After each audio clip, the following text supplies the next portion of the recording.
El frente de la guerra presencia la batalla más violenta. Incita a cometer actos extremos por motivos muy complejos. Luchaban por los demás, no por patriotismo, sino por sus compañeros. Les mostraremos los frentes más decisivos de la Segunda Guerra Mundial y nos adentraremos en el corazón del conflicto, con los hombres que lo protagonizaron. Atacaban con divisiones y yo tenía una compañía de artillería con unos 100 hombres. Me quedaba la última caja de munición. No teníamos comida y estábamos heridos.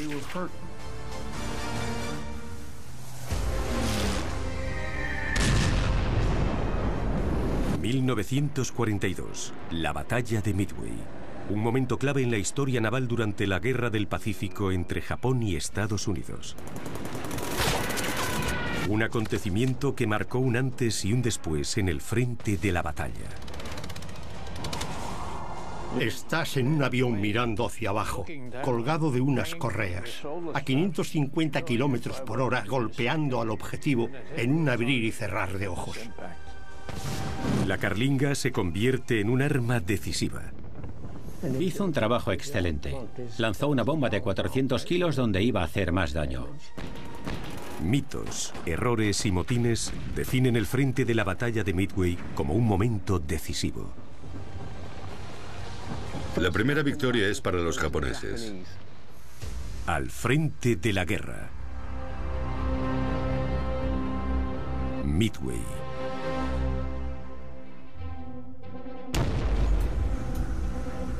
Junio de 1942. Los japoneses preparan otro ataque sorpresa contra los estadounidenses en el Pacífico.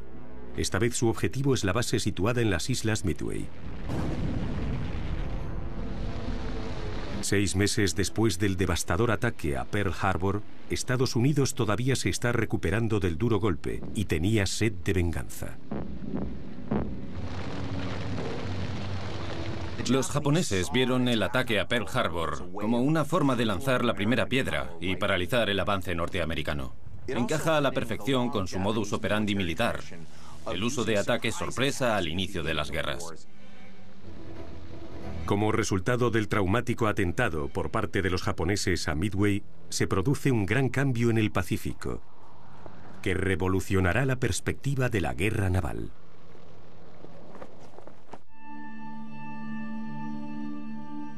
Los japoneses sabían que atacar a Estados Unidos suponía apostarlo todo al caballo ganador, sobre todo teniendo en cuenta el poder económico de la potencia occidental, pero iban a correr el riesgo. Midway es en sí un pequeño atolón en el Océano Pacífico, con unos 6 kilómetros cuadrados de extensión. Su nombre proviene de su posición, aproximadamente a medio camino entre América del Norte y Asia, a 4.100 kilómetros al este de Tokio. Comenzó siendo un volcán, pero poco después se fue expandiendo hasta convertirse en un arrecife de coral en forma de anillo que rodea una laguna, que incluye la isla Sand y la isla Oriental, hogar de una base aérea de Estados Unidos. Es un pequeño conjunto de dunas que sobresalen del océano. No hay agua potable. Las únicas habitantes son las aves migratorias y su objetivo principal es servir como puesto de advertencia y de avanzadilla a las islas hawaianas. Su posición es estratégicamente crítica desde el punto de vista estadounidense, aunque en realidad no haya nada. Su importancia estratégica lo convierte en el objetivo principal del almirante Yamamoto, cabecilla de la expansión imperial japonesa. Sabe que se alzarán con la victoria si destruyen a los buques de guerra más poderosos de Estados Unidos: sus portaaviones. Yamamoto pensó que la única forma de destruir a los portaaviones estadounidenses localizados en Hawái era hacerse con parte del territorio.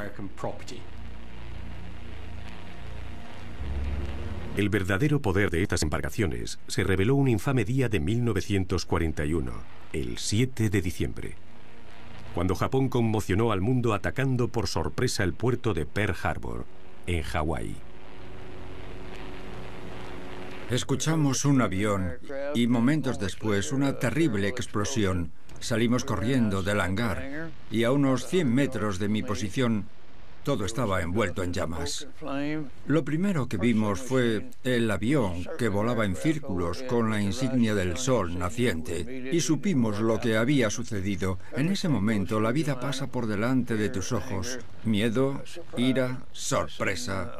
Todos los acorazados estaban en llamas. El Arizona, el West Virginia, el Tennessee, Nevada, Oklahoma, California. Una imagen devastadora que nunca olvidaré. No debemos olvidar lo importante que fue esa flota del Pacífico para el público estadounidense. Eran un símbolo del poder norteamericano, tanto militar como industrial. Esa flota era increíble, invencible, lo mejor que se podía construir. Y los japoneses la aniquilaron en un día. Los acorazados están hundidos o dañados, pero los portaaviones estadounidenses no estaban. La gran ironía del ataque a Pearl Harbor, por decirlo de alguna manera, fue que aunque los japoneses utilizaron este modus operandi bastante extremista, sus naves no lograron darle a ninguno de los portaaviones estadounidenses en el puerto. Mientras la Marina de los Estados Unidos tuviera a sus portaaviones o a sus barcos, podía pararle los pies al almirante Yamamoto.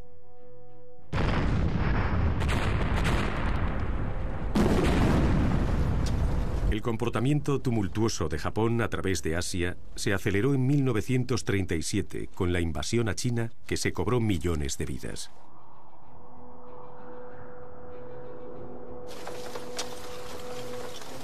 Antes de continuar conquistando territorio asiático, sus fuerzas imperiales subyugaron y aterrorizaron a los chinos. Como respuesta, Estados Unidos anuncia un embargo de petróleo que afectará duramente a la sociedad japonesa, produciendo un efecto paralizante, tanto a nivel económico como en sus planes de desarrollo y expansión militar.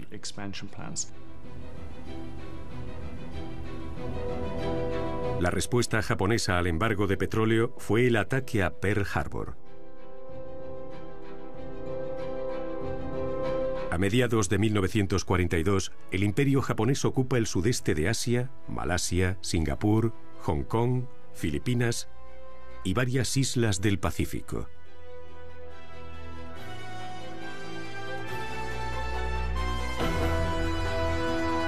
Adentrándose en Birmania y Nueva Guinea.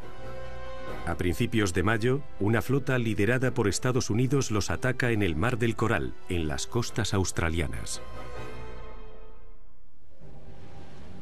Fue una batalla entre las principales naves de ambos ejércitos, pero nunca llegaron a entrar en contacto entre ellas, solo sus aviones. Sus aviones se encargaban de todo. Mientras tanto, en el mar se desarrollaba otra gran batalla, esta vez entre los portaaviones. Un enfrentamiento caótico que deteriora y destruye dos naves japonesas, hunde un barco estadounidense y deja al USS Yorktown filtrando petróleo. Tanto en el Mar del Coral como en Midway, el frente de batalla se define por el alcance de ataque del ala aérea de un portaaviones, de 250 a 300 kilómetros, 4 veces superior a la que disparaban los cañones de los acorazados más grandes.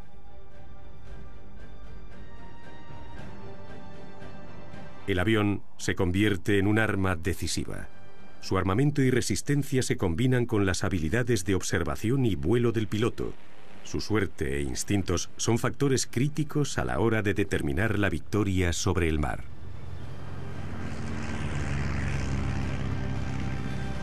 El poder aéreo de los portaaviones fue crucial y revolucionó la guerra naval al comienzo de la Segunda Guerra Mundial. Cuando las armadas se dieron cuenta de que podían poner aviones en buques de guerra, se les abrió un camino inexplorado. Buscaron formas de añadir bombas, torpedos, y les dieron un poder de alcance mucho mayor del que disponían los cañones de un acorazado. El Mar del Coral deja al almirante Yamamoto con 4 grandes portaaviones. Su plan depende de que las naves estadounidenses estén en Pearl Harbor y solo respondan una vez que Midway esté ocupado. Cuando saliera la flota estadounidense, atacaríamos a sus portaaviones con un movimiento de pinza desde Midway. No esperábamos encontrarnos con embarcaciones enemigas ese día.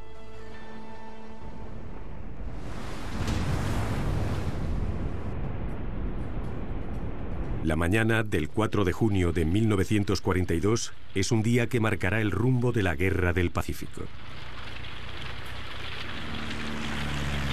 Los 4 portaaviones japoneses lanzan un ataque perfectamente coordinado con 108 aviones sobre Midway. Yo estaba en el segundo avión que vio a la Armada acercándose al Midway, el dichoso 4 de junio. Gracias a las advertencias de los aviones exploradores, Midway prepara a sus bombarderos para contraatacar y a los cazas para interceptar el ataque inminente. La infantería de marina usaba un avión obsoleto, el Brewster Buffalo. Enviaron a un total de 27, de los que regresaron solo 7 y muy mal parados.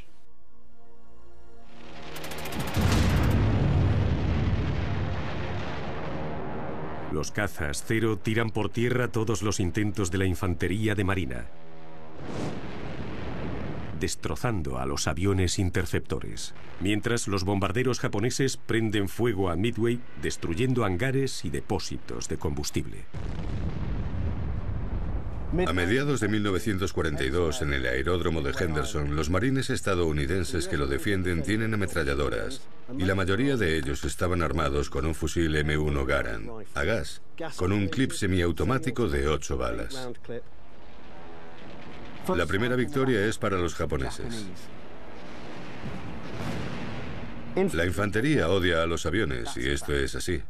Un arma como esta es lo mejor para luchar contra otra infantería, pero darle a un avión en movimiento es casi imposible. Pero los marines tenían un as bajo la manga: las ametralladoras. Marcaron la diferencia. Acabaron con casi todas las aeronaves ese día. Derribaron o dañaron a 25 de los atacantes. Enviaron fortalezas volantes B-17 para seguir a los aviones que estaban luchando contra la flota japonesa. Nuestra gente en las islas trató de ayudar yendo tras sus barcos, pero esas personas no tenían experiencia en bombardeos navales, porque nunca había recibido un solo disparo de una embarcación japonesa. Obligó a los japoneses a retirarse y a maniobrar para defender su flota con cazas.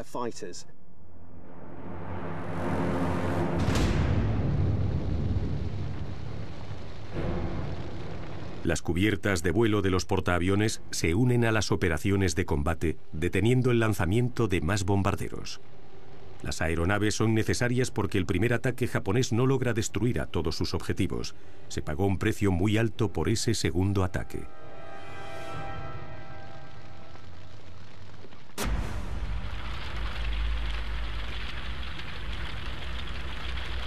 Con aviones de última generación, los pilotos más veteranos de Japón se preparan para la batalla. El Aichi D-3A, llamado Bal, un bombardero en picado letal. El Nakajima B-5N, conocido como Kate, la mayor amenaza para las fuerzas estadounidenses por su poderosa carga útil. 2 bombarderos de asalto terrestres altamente mortíferos. El caza Cero era ligero, maniobrable y estaba armado con potentes cañones de 20 milímetros, capaz de ascender a una velocidad 3 veces superior a la de sus rivales. En ese momento era inalcanzable. La segunda ola ofensiva se cernía sobre Midway y los japoneses parecían invencibles.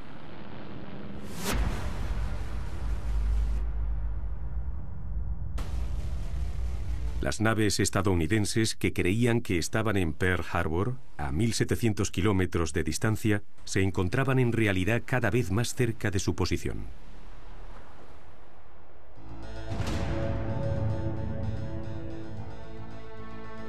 Dos días antes, 3 portaaviones estadounidenses y sus escoltas se reunieron en secreto en Point Lac, a unos 500 kilómetros al noroeste de Midway, y se prepararon para la batalla. Los japoneses ignoraban lo que pasaba. Los japoneses tenían 21 submarinos a su disposición y la línea de piquete, que debería haber estado rodeando Pearl Harbor, no estaba donde le correspondía. Llevaba 2 días de retraso. Al tomar a los japoneses por sorpresa, los estadounidenses iban por delante, llevaban ventaja. Tenían una oportunidad que no podían desaprovechar para vencer en Midway. La flota estadounidense evade el bloqueo enemigo alrededor de Pearl Harbor y se acerca contra viento y marea a Midway. Los estadounidenses atacan desde Midway y no logran ningún impacto en la flota japonesa a un gran coste. Derriban a 8 de sus 16 naves. En el puente de su buque insignia, el almirante Yamamoto cree que su estrategia está funcionando según lo planeado. Lo que no sabe es que sus enemigos conocen sus próximos movimientos. Los estadounidenses tenían en Midway un as bajo la manga. Durante el incidente de Pearl Harbor, el descifrado de códigos dirigido por el oficial naval Joseph Rochefort ayudó a interpretar mensajes encriptados y códigos navales del país nipón. Rochefort era un adicto al trabajo, un genio excéntrico con una filosofía simple y sincera. Si quieres ser un gran criptoanalista, estar un poco tocado ayuda. Un oficial de inteligencia tiene un único objetivo: decirle hoy a su comandante lo que los japoneses van a hacer mañana. Pero su equipo solo puede descifrar unas cuantas señales de radio japonesas, y se exagera lo que los estadounidenses saben realmente. No es que los japoneses estuvieran enviando planes detallados de lo que iban a hacer exactamente, por lo que parte de este esfuerzo se dividía en descifrar el código y en resolver la información que se extraía de él. Un completo galimatías. Rochefort pudo darle a Nimitz una especie de adelanto de lo que estaba a punto de suceder. El descifrado del código sugiere que los japoneses están planeando un ataque masivo, pero se refieren al objetivo con el término AF. Rochefort ordena a la base de Midway que comunique por radio que su sistema de purificación de agua se ha estropeado. Hubo un detalle. Este objetivo, al que los japoneses se referían como AF, se estaba quedando sin agua potable porque el destilador se había roto. Para Nimitz fue información suficiente para decidir que Midway era por lo que iban los japoneses.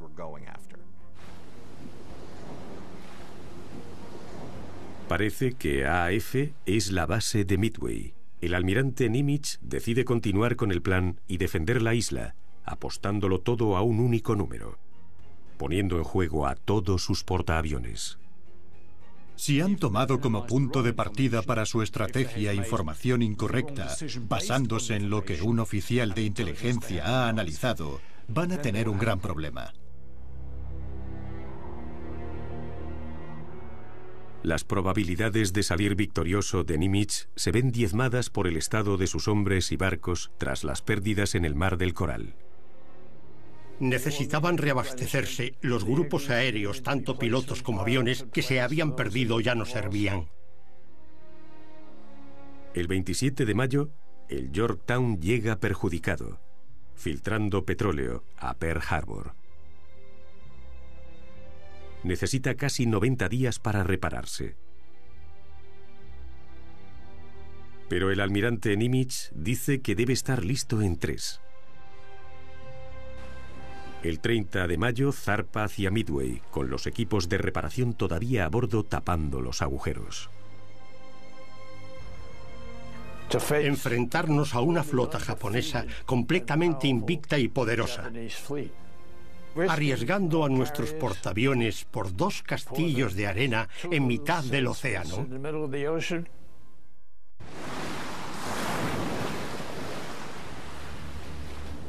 El Enterprise y el Hornet habían zarpado hacia Midway 2 días antes. Después apareció el Yorktown, como por arte de magia. Así que ahora éramos 3 y habíamos escuchado que había 6 portaaviones japoneses.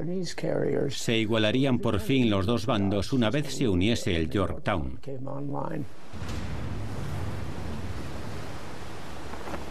Nadie sabía que en ese momento el almirante Yamamoto solo dirigía 4 portaaviones.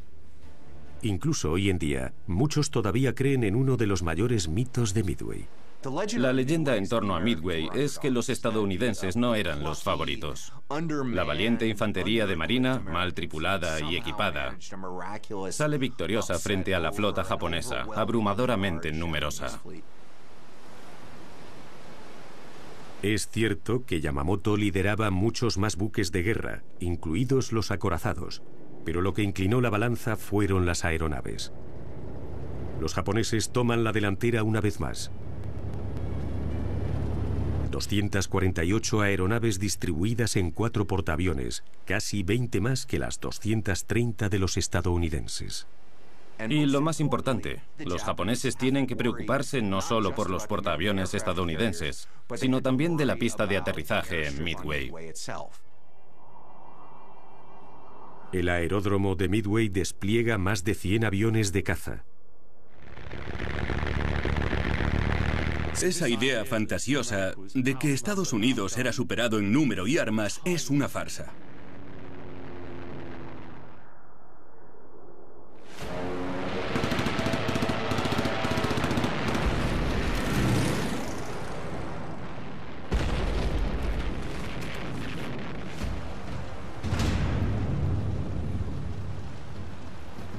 Esa mañana, el primer ataque japonés deja a Midway envuelto en llamas. Es necesario un segundo asalto para arrasarla. El almirante Nagumo, subdirector de Yamamoto, está al mando de los 4 portaaviones. Ordena que las aeronaves continúen bombardeando la isla. Se deshacen por fin de los torpedos antibuque. Nagumo no sospecha nada sobre la cercanía de la flota enemiga.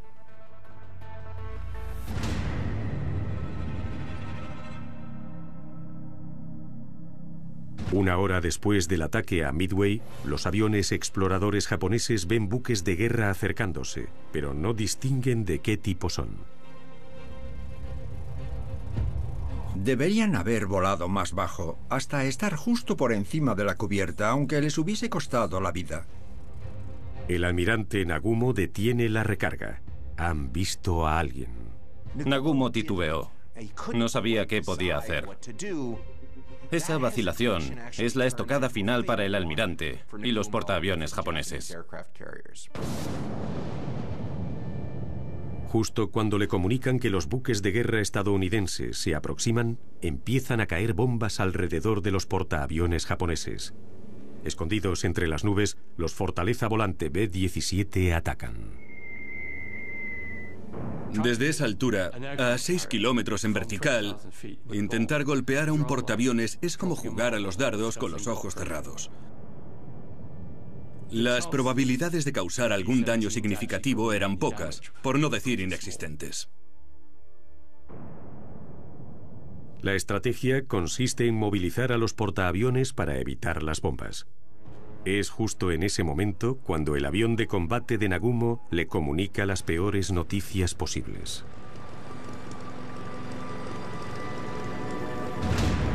La flota enemiga está acompañada por la retaguardia. Parece ser un portaaviones.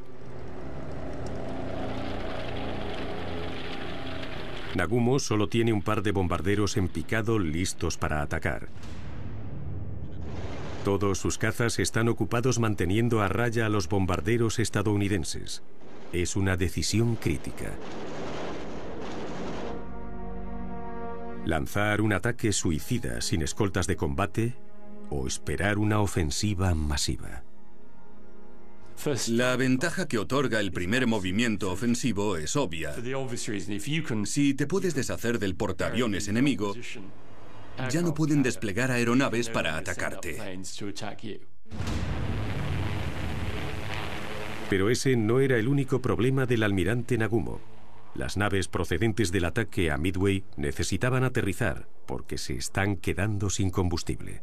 Quizá podría haber ordenado despegar a algunos aviones, pero perdería un gran número de naves teniendo en cuenta las que regresaban del primer ataque en Midway. Así que el almirante Nagumo estaba atrapado entre la espada y la pared. No puede ordenar el despegue de ningún avión mientras otros aterrizan. Sabiendo lo que se sabe ahora, Nagumo tomó la decisión equivocada. La verdadera amenaza eran los portaaviones estadounidenses. Era en los que se tenía que centrar. No creo que se deba culpar a Nagumo. No sabe si los estadounidenses han encontrado la flota japonesa y han desplegado aviones. Iba completamente a ciegas. Pero si el almirante japonés estaba a ciegas, los aviadores estadounidenses tenían clara su misión: atacar. Los pilotos aprovecharon ese momento para despegar y acelerar sus motores.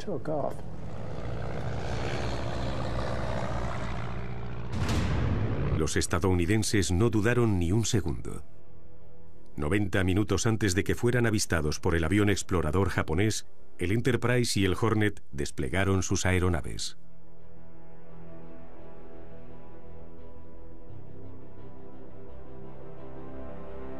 Quería atacar a los portaaviones japoneses lo antes posible, con toda la fuerza aérea que tenía disponible.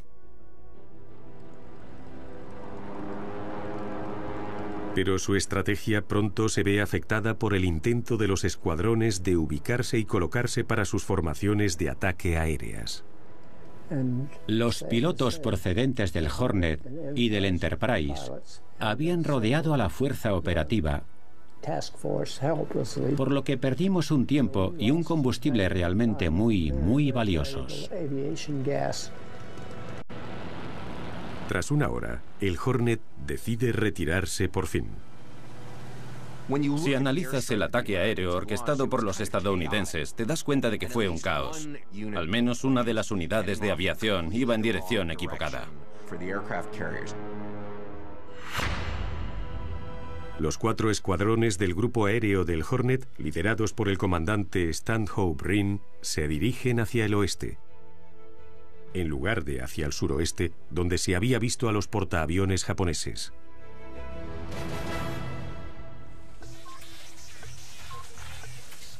Por razones que nunca se han explicado, y probablemente nunca se explicarán, enviaron a sus pilotos hacia el oeste. Si seguían por ese camino, no iban a alcanzar nunca a la flota japonesa.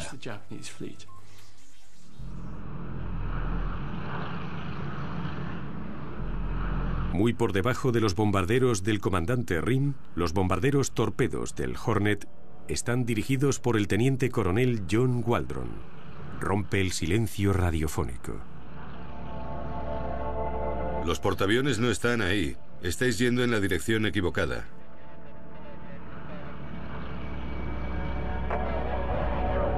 Id al infierno, sé dónde están y pienso ir a por ellos. Waldron desobedece las órdenes y pone rumbo hacia el suroeste, seguido por todo su escuadrón de torpedos, con la flota nipona como objetivo. Tras el cambio de rumbo, los escoltas y los bombarderos en picado abandonan al comandante Rhine. Pero con apenas combustible en los depósitos, casi la mitad de las naves se ven obligadas a precipitarse en el océano antes de llegar a Midway. Técnicamente, podría ser desacato a un superior durante el combate. Hasta podría definirse como motín. Pero no existen represalias para los vencedores. La verdad era que mientras tuvieras éxito, te perdonaban prácticamente cualquier cosa una vez hubiese acabado la batalla. Los hombres de Waldron fueron filmados unos días antes por casualidad. ¿Qué pasó con ellos durante esa mañana?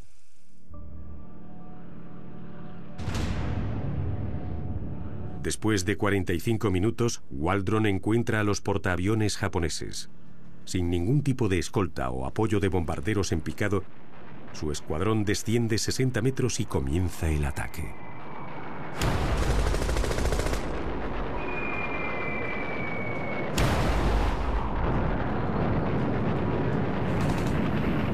Se metieron de lleno con sus obsoletos Douglas Devastators en un enjambre de cazas cero del que llovía fuego antiaéreo. Fue un desastre. Esos aviones estaban ya destartalados. Eran demasiado vulnerables. Los operadores de radio estadounidenses podían escuchar parte de las transmisiones de John Waldron. Cuidado con ellos. Atacad de una vez. 2 hombres al agua. Los ceros se abalanzaron sobre nosotros. Habría sobre unos 35. Tenías que ir hacia el barco y cargarte a los que pudieras. Solté el torpedo y tuve la suerte de alejarme a tiempo del fuego antiaéreo. Me disparaban por todas partes.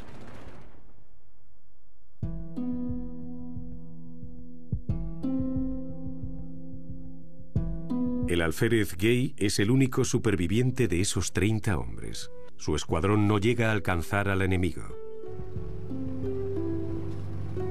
Están armados con el torpedo Mark XIII, al que ya se le habían detectado varias fallas.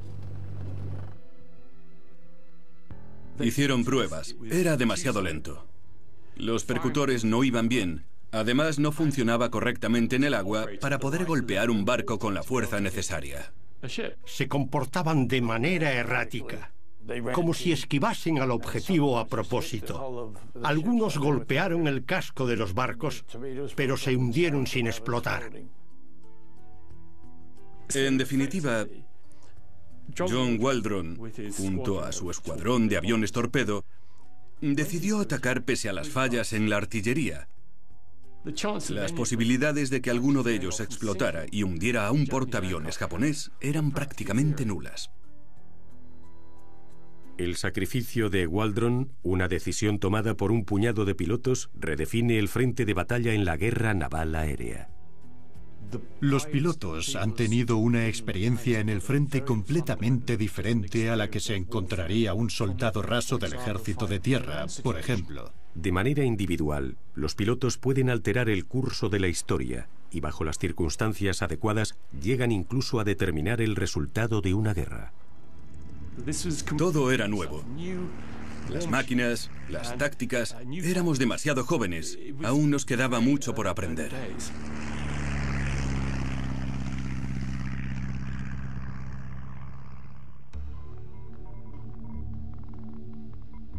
Una prueba más de esto es el segundo portaaviones estadounidense, el USS Enterprise. Acaba totalmente destrozado. Al igual que el Hornet, sus bombarderos en picado y cazas también perdieron la pista de las embarcaciones enemigas. Pero sus aviones torpederos las encuentran. ¿Acabarán igual que el teniente coronel Waldron? El ataque con torpedos Devastator del Enterprise corre a cargo del teniente coronel Eugene Lindsey. Comparte el mismo grado de locura que el ataque que dirigió Waldron. La mayoría de sus naves son derribadas y sus hombres asesinados sin causar daño alguno a la flota de Yamamoto. Parecía que la carga de la brigada era carne de cañón. Pero tuvo el efecto crucial de tirar por tierra la cubierta aérea japonesa. Se estaban quedando cortos en combustible y municiones. Necesitaban regresar a sus barcos para repostar y recargar, dándoles una oportunidad perfecta a los estadounidenses para atacar con la única arma que funcionaba.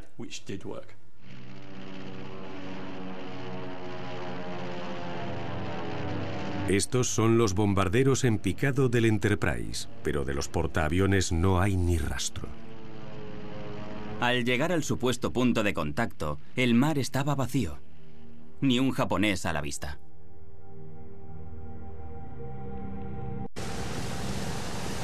Había una gran diferencia entre la modernidad y precisión del Dauntless SBD y la vulnerabilidad del Devastator.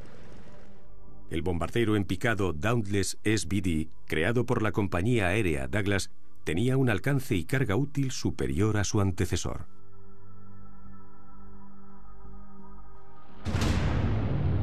Se le conocía como lento pero mortal. Wade McCluskey lidera los 2 escuadrones de Dauntless del Enterprise.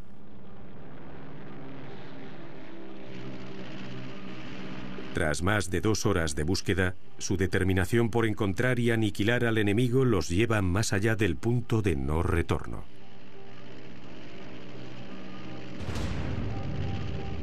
Todos sabíamos que no nos quedaba casi combustible para poder volver. Como los buques de guerra japoneses no tienen radar, empieza la búsqueda mortal. ¿Quién encontrará primero a quién? McCluskey nos ordena continuar un poco más. Justo en ese momento, ve la estela de espuma blanca de un buque japonés a toda velocidad. El barco estaría maniobrando para unirse a la flota principal. Decidimos seguirlo.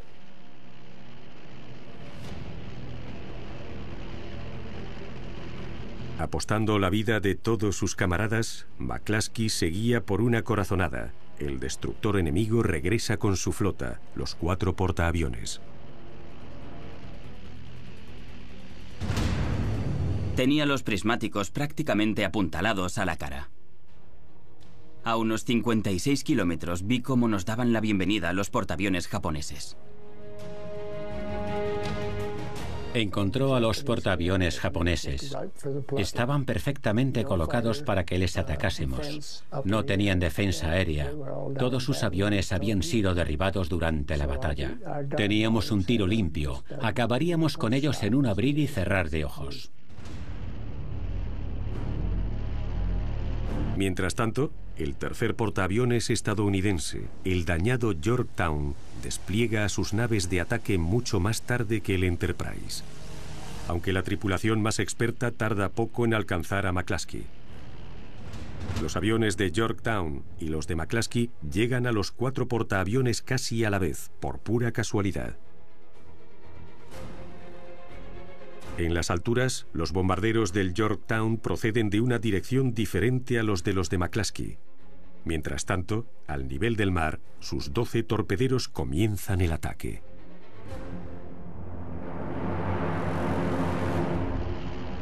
Esta vez están preparados. Vienen amparados por una escolta de combate.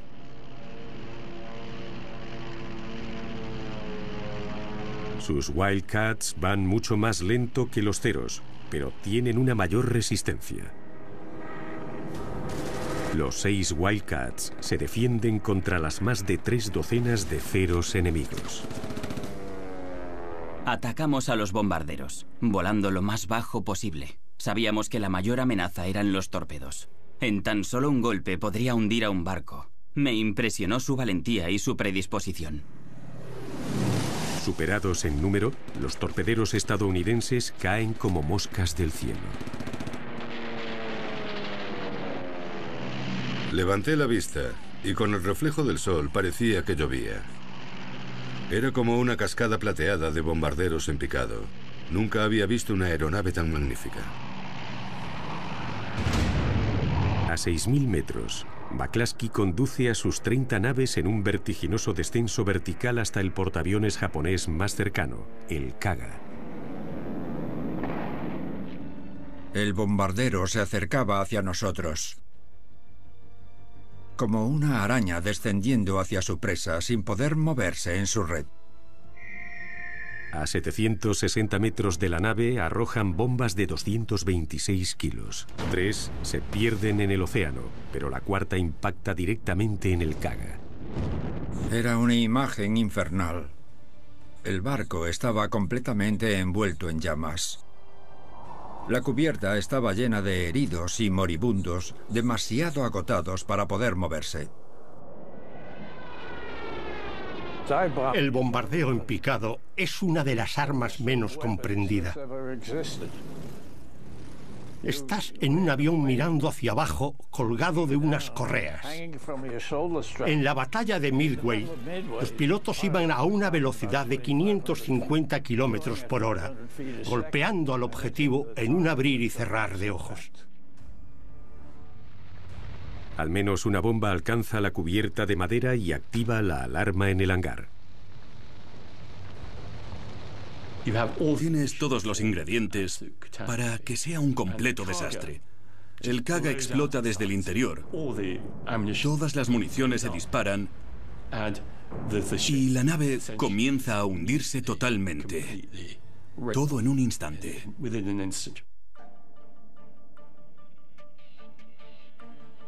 Pero el Kaga no está solo. Tiene a otro portaaviones al lado. Al centrar todas sus aeronaves en el Kaga, dejan de lado otros portaaviones que ahora se encuentran intactos.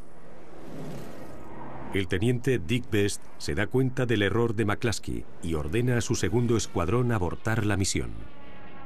Parece ser que McCluskey no sabía que el protocolo consistía en que se centrasen en el portaaviones más lejano.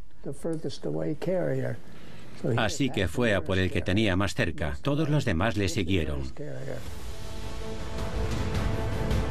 4 minutos más tarde, el teniente Best dirige su atención hacia el segundo portaaviones, el Akagi. La bomba atraviesa la cubierta de vuelo y explota en el hangar. Hizo un trabajo excelente. Lanzó una bomba de 400 kilos justo donde sabía que iba a hacer más daño.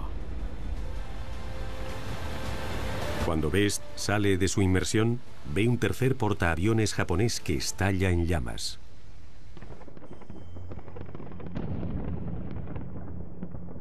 Los bombarderos en picado de Yorktown han alcanzado al Soryu en 3 ocasiones, provocando incendios en la cubierta de vuelo y en los hangares.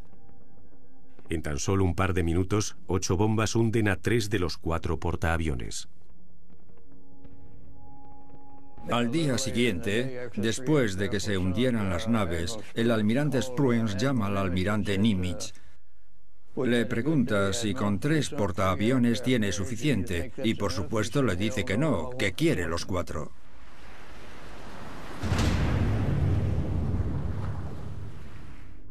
Antes de que los estadounidenses puedan reagruparse, los japoneses deciden contraatacar.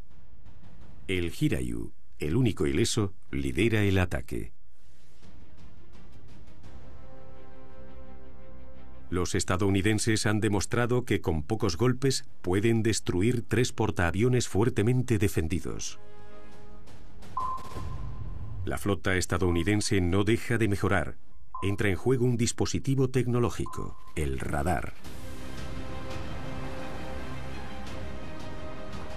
Gracias a este avance, detectan a los aviones de ataque enemigo a unos 75 kilómetros de distancia, lo que permite avisar a más militares estadounidenses para que se unan. Con la ayuda de 12 Wildcats, se abaten a 10 de las 18 aeronaves BAL enemigas.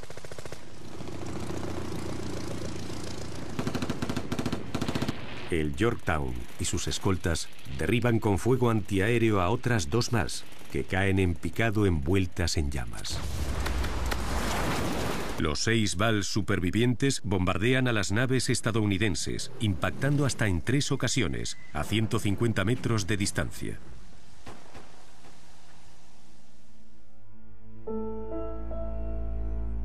Cuando despegué, el Yorktown era un barco más de la Armada, pero cuando volví, estaba completamente hundido en el agua. Volé lo más cerca que pude para echar un vistazo. Solo se veían cadáveres en cubierta. No había nadie a bordo. Era espeluznante.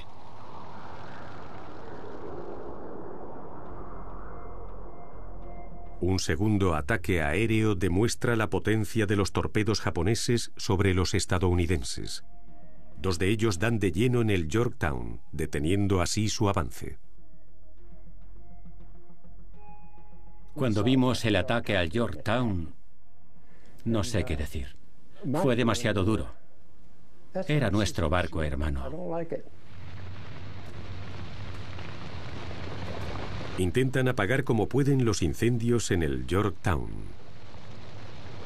Las lesiones que más se temían en la Segunda Guerra Mundial eran las quemaduras. El fuego puede atravesarlo todo, desde la maquinaria en el interior de una aeronave hasta la cubierta de un barco. Todo queda reducido a cenizas. La recuperación y secuelas son lentas y muy dolorosas. No es solo que se pierda tejido epitelial, sino la respuesta del cuerpo humano a la quemadura. Eso es lo que condena al paciente. Cuando tienes una quemadura pequeña, el cuerpo reacciona creando una ampolla. Sale líquido de tu sistema inmunológico hacia la herida para curarla lo antes posible. Imagínate que te ocurre no solo en un dedo, sino en todo el cuerpo. Es imposible sobrevivir con la pérdida de tanto líquido en los órganos principales y en la piel. El paciente entra en shock hipovolémico. Lo que hay en la mesa son materiales básicos para el tratamiento de quemaduras. Esto es de 1944. Debe taparse con un vendaje para mantenerla limpia, libre de infecciones. Hay que tener en cuenta que tendrá que quitárselo en algún momento. Cada vez que te quitas un apósito, estás quitándote la superficie y exponiéndola de nuevo a una posible infección. La vaselina, un compuesto realmente simple, es un componente clave para tratar las quemaduras. Hay que untarla sobre la quemadura, creando una película transparente para que al retirar el apósito no se quede pegada, teniendo cuidado de no retirar la capa que se está curando. Aparte de esas dos cosas, la solución salina es esencial, porque reemplaza el líquido que se ha perdido en la zona de la quemadura. 3 pasos simples pero básicos para salvar la vida a quien ha sufrido quemaduras graves. En Estados Unidos son bastante reacios a mostrar las consecuencias de la guerra. Cuando los soldados vuelven de Oriente, por ejemplo, y han sufrido quemaduras, tienen miedo. Son bastante difíciles de ver y procesar, sobre todo a nivel personal. Tampoco saben cómo reaccionarán sus amigos y familiares. Por eso se los llevan a hospitales, donde continúan su tratamiento y no reciben ningún tipo de reconocimiento por haber servido a su país.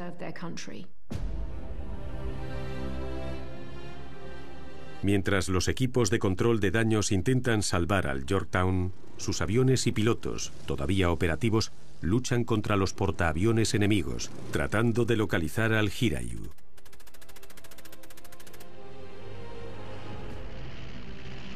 Diez de los bombarderos en picado de Yorktown se unen a los 14 del Enterprise para atacar al Hiryu.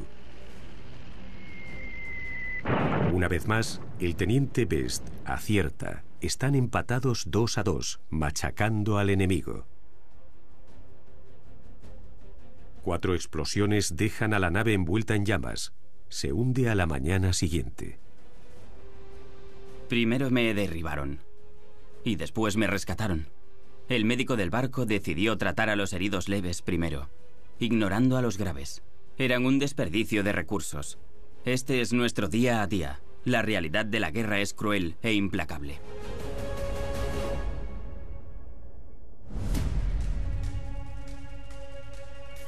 Mientras el sol se ponía sobre el Yorktown, el almirante Spruance toma el mando del Enterprise. Pero el almirante Yamamoto todavía cree que sus acorazados y destructores pueden igualar el marcador. El frente de batalla está determinado por el alcance de los cañones de su acorazado, considerablemente inferior al de los aviones estadounidenses, que ahora son inservibles en la oscuridad. Durante la noche, los buques de guerra japoneses intentan encontrar a los portaaviones estadounidenses.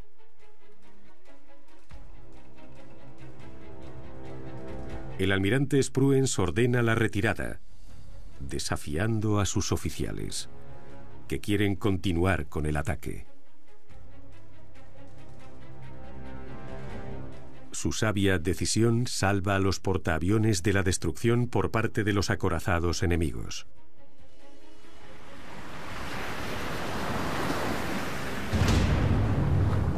Esa noche, 2 cruceros japoneses chocan, causando una terrible catástrofe. Los aviones estadounidenses hunden a uno de ellos el 6 de junio. El crucero no dejaba de dar vueltas y de girar. Estaba descontrolado. Lanzábamos bombas a su alrededor, mientras la nave arrojaba proyectiles antiaéreos. Uno de ellos alcanzó a Sam. Nunca había sentido tanto odio hasta ese momento.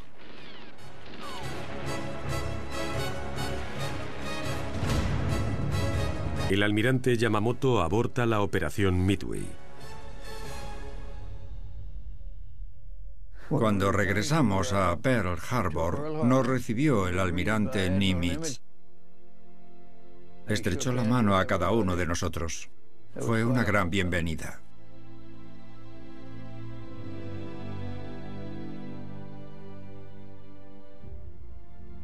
Japón ha sufrido una gran derrota. 248 aviones, 4 portaaviones, un crucero y alrededor de 3.000 hombres perdieron la vida. En comparación, la Infantería de Marina de los Estados Unidos pierde 150 aviones, un portaaviones, un destructor y poco más de 300 hombres. El argumento de que Midway es uno de los momentos más críticos en la Guerra del Pacífico es totalmente válido. La pérdida de esos 4 portaaviones japoneses cambió el panorama en el Pacífico y acabó con la constante racha de victorias japonesas.